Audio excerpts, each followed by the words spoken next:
दीपक बुझाकर अब चिता में प्रकाश ढूंढ रहे महाराज लंकापति रावण। मेरा सौभाग्य उन नरों ने नहीं, आपने कुचला है, आपने मारा है मेरे पति को। कौन विश्वास करेगा जिसने देवराज इंद्र को अपने चरणों में झुका दिया, उसका वध एक नर ने कर दिया। मेरे पति के हत्यारे आप हैं, लक्ष्मण नहीं। पुत्री, न पुत्री हूँ न पुत्र वधू, इंद्रजीत की विधवा हूँ मैं। इतना समझाती रही, पग पग चेताती रही मैं उन्हें कि एक अहंकारी पिता का हट उनके अंत का कारण बन जाएगा। जिसकी हट की अग्नि में घी डालते रहे, आज उसी पिता ने मुखाग्नि दे दी उन्हें। आपने अपने पुत्र को चिता की अग्नि में झोंक दिया, सब कुछ जानते हुए भी। सत्य कह रही है सुलोचना, राम या उनकी सेना ने नहीं, आप और आपकी हट ने मारा है मेरे पुत्र को।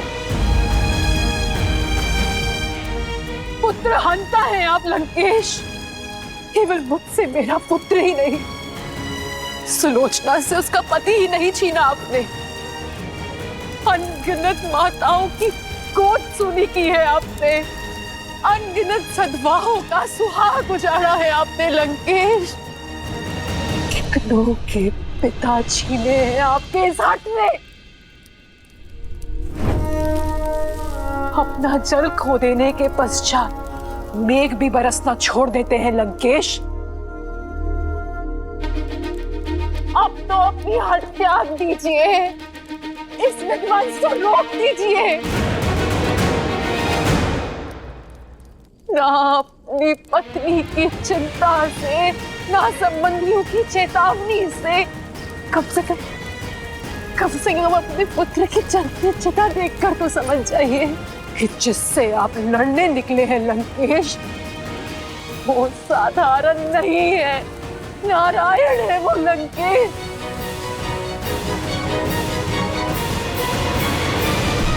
जब निकुंभला देवी ने अपने भक्त को ही नहीं बचाया, तो क्या महादेव अपने परम भक्त को बचा लेंगे? क्या महाकाल धर्म के विरुद्ध हो जाएंगे? अपने अहंकार के यज्ञ में कितनों की आहुति देंगे आप लंकेश, कितनों की आहुति देंगे आप?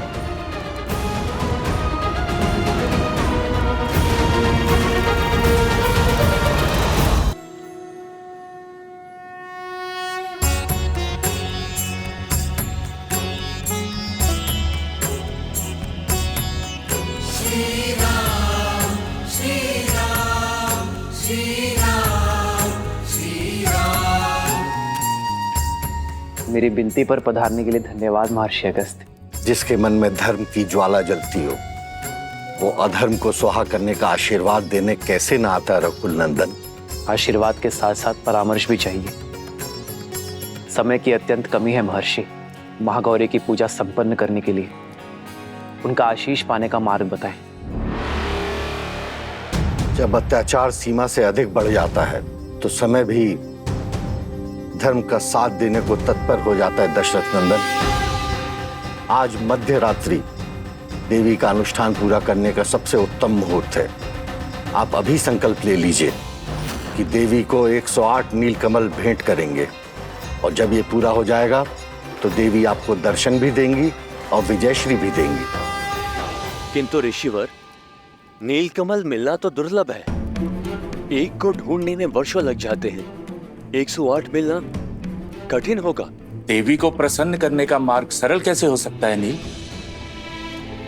खोजने तो पड़ेंगे, और 108 नहीं हुए तो यज्ञ पूर्ण नहीं होगा। किंतु ऋषिवर, 108 नीलकमल ही क्यों? एक आधा ऊपर नीचे नहीं हो सकता क्या? 108 का महत्व बहुत बड़ा है नील। अंक 1 बताता है ईश्वर एक है। शून्य प्रतीक है उसके सर्वस्व व्याप्त होने का, और अंक 8 समय की अनंतता का सूचक है।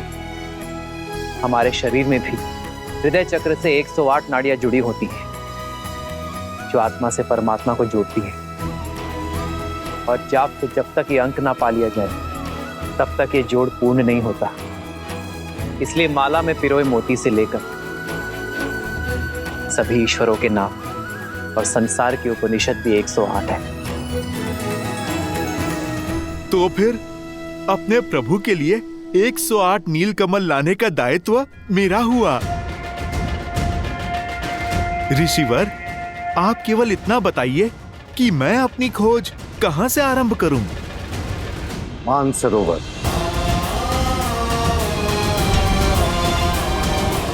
प्रभु, आप मुझे आज्ञा दीजिए। सफल भव हनुमान। जय श्री राम। ऋषि अगस्त्य के मार्गदर्शन में वो लोग देवी को प्रसन्न करने के लिए पूजा कर रहे हैं महाराज।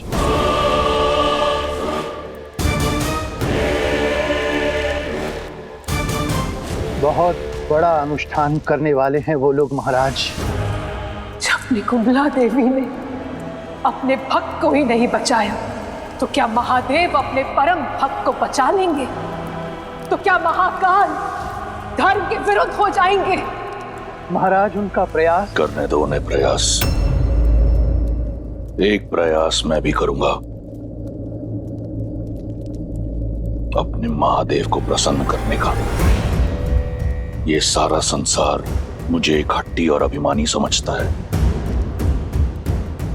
एक केवल मेरा मेघनाथ था, जो जानता था कि वो हट नहीं, प्रण है।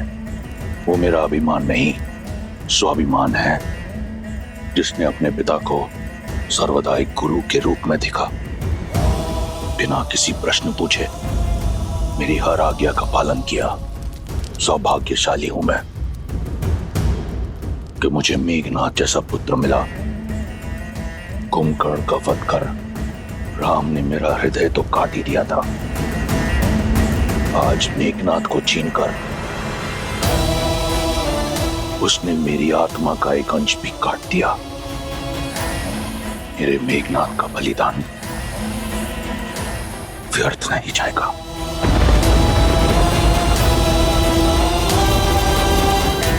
महादेव से आशीर्वाद पाकर उस राम के अंत का अध्याय लिखूंगा मैं। स्वयं मैं, रावण। आज तक मेघनाथ को दिए हुए वचन ने मुझे रोक रखा था, परंतु अब मुझे बांधने के लिए कोई ऐसा वचन नहीं। पिछली बार महादेव ने अपना चंद्रहास मुझसे ले लिया था। इस बार ये रावण ऐसा यज्ञ करेगा कि उसकी भक्ति की शक्ति से महादेव को विवश होकर विजय श्री का आशीर्वाद लेना होगा। देवी प्रसन्न होंगी या नहीं, ये उनका चयन है। हम तो केवल कर्म कर सकते हैं। सच्ची भक्ति और श्रद्धा के साथ उनका स्मरण कर सकते हैं। हम केवल उन्हें प्रसन्न करने का प्रयास करेंगे, विवश करने का पाप नहीं। किंतु राक्षस भिन्न होते, उनकी पूजा में हठ और श्रद्धा में स्वार्थ होता है, और वो तो ईश्वर को विवश करने की मंशा से ही केवल पूजा करते। तो फिर वो श्रद्धा नहीं, व्यापार है विभीषण, एक भक्त का व्यवहार नहीं। क्योंकि व्यापार के संबंध परिस्थिति के साथ जोड़े और तोड़े जाते हैं, किंतु भक्ति एक बार जुड़ गई तो कभी नहीं टूटती। कुछ और निश्चित हो ना हो, परंतु हनुमान की जीत तो अवश्य निश्चित है। वो राम काज में कोई कमी छोड़ेगा नहीं। 108 नीलकमल लेकर ही लौटेगा। शंका तो केवल इस बात की है कि वो कहीं पूरा का पूरा पर्वत ही ना उठाना।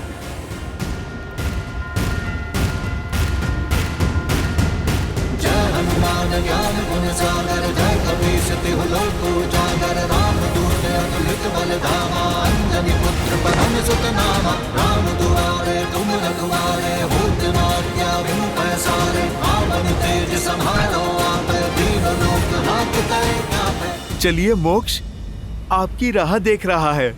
राम काज में आपकी आवश्यकता आन पड़ी है। विद्यावान गुणी अति चातुर, राम काज करिबे को आतुर। प्रभु चरित्र सुनिबे को रसिया, राम लखन सीता मन बसिया। रघुपति कीन्ही बहुत बड़ाई, तुम मम प्रिय भरतहि सम भाई। तुम उपकार सुग्रीवहि कीन्हा, राम मिलाए राजपद दीन्हा। अरे ये तो केवल 107 ही हुए। एक और कहां से लाऊं? नहीं, राम काज पूर्ण होने के बिना मैं वापस नहीं लौट सकता। हे प्रकृति देवी, मेरी सहायता कीजिए, मुझे मार्ग दिखाइए।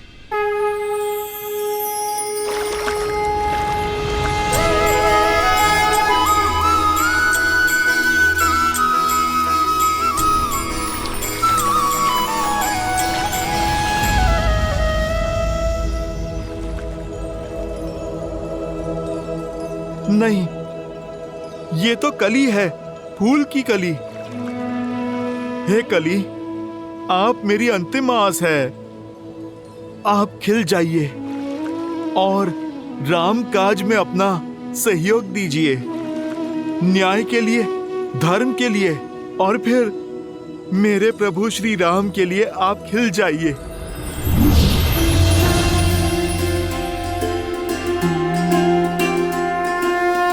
जय श्री राम।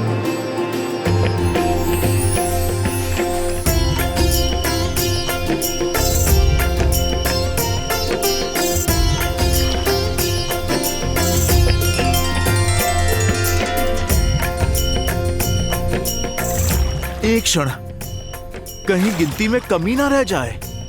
मेरे पास तो भूल का भी कोई विकल्प नहीं है।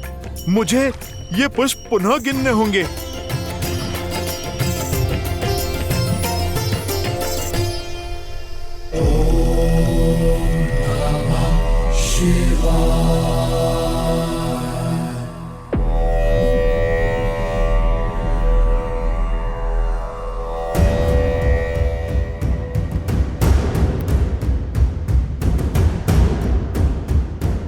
एक और अपशकुन। युद्ध रोक लीजिए लंकेश।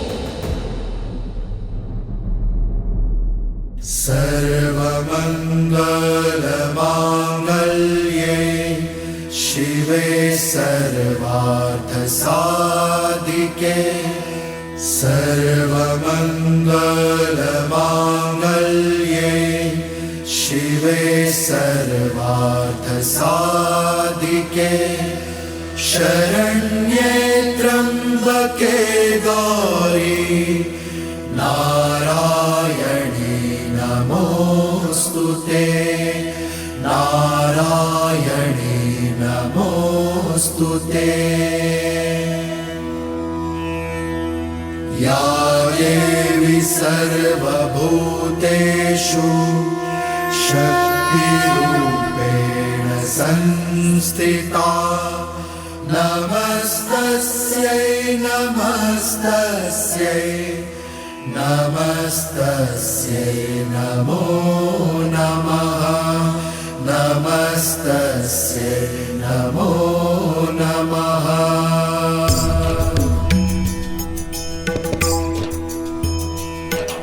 सर्वमंगलमांगल्ये शिवे सर्वार्थ साधिके। शरण्ये त्र्यंबके गौरी नारायणी नमोस्तुते। नमस्तस्यै नमो। विचित्र है ना, दोनों आपके परम भक्त, किंतु दोनों ही एक दूसरे से बिल्कुल विपरीत। एक धर्म के साथ खड़ा है तो दूसरा अधर्म फैलाने पर अड़ा है। एक मर्यादा निभाना जानता है तो दूसरा उसे तोड़ना, किंतु दोनों ही पूर्ण समर्पण के भाव से इस पूजा को कर रहे हैं। इस भक्ति की परीक्षा में कौन होगा सफल, किसे मिलेगा आशीर्वाद? देवी, ये यज्ञ इनसे अधिक हमारी परीक्षा है, क्योंकि कर्म करने के पश्चात फल के पात्र दोनों हैं। पूजा संपन्न होने के बाद भी आशीर्वाद के अधिकारी दोनों होंगे। अंतर है तो केवल दोनों के भाव का। जहां एक केवल देना जानता है तो दूसरा केवल लेना और छीनना।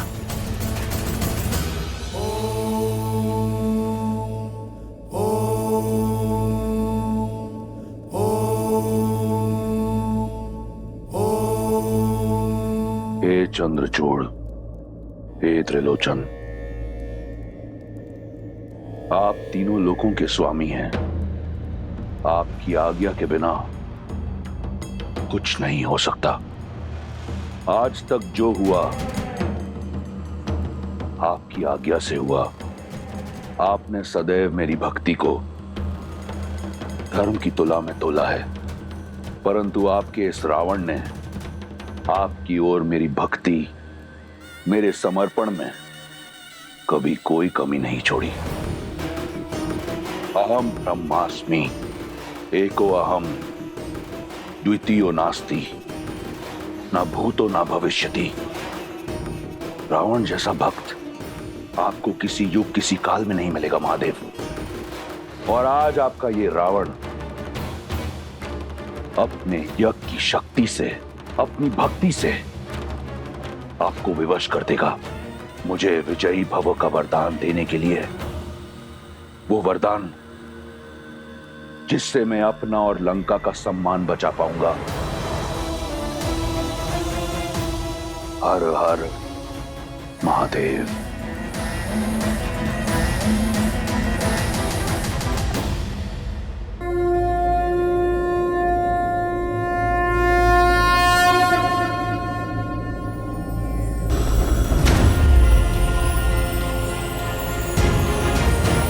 राम काज पूर्ण हुआ प्रभु। जय जय महाबली हनुमान। ऋषिवर ने 108 पुष्प कहे थे, पूरे तो है ना? तुमने ठीक से गिने तो है ना? मैं एक बार फिर से गिन लेता हूँ। कहीं मार्ग में कोई पुष्प गिर तो नहीं गए? कोई आवश्यकता नहीं है हनुमान, पुष्प पूरे हैं, क्योंकि इन्हें तुम लाए हो। हनुमान राम काज में कभी कोई कमी नहीं छोड़ सकता। प्रभु, मुझे एक बार गिन लेने दीजिए ना। अपनी संतुष्टि के लिए गिनना चाहते हो तो गिन लो। मैं तब तक महादेव की आराधना कर लेता हूं, क्योंकि महादेव की आराधना किए बिना देवी मां प्रसन्न हो ही नहीं सकती।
देख रही हैं देवी, दोनों कैसे श्रद्धा में डूबे हुए आस्था की नदी में गोते खा रहे हैं, परंतु अंतर अब भी वही है, भाव का। जहां श्री राम रचित स्रोत में श्री राम की सरलता है, वहीं रावण रचित स्रोत में रावण की ऊर्जा है। दोनों ही भावों को, दोनों की भक्ति को नकार पाना असंभव है। ऐसे में यह हमारा कर्तव्य है कि हम अधर्म को नकार कर धर्म की रक्षा करें।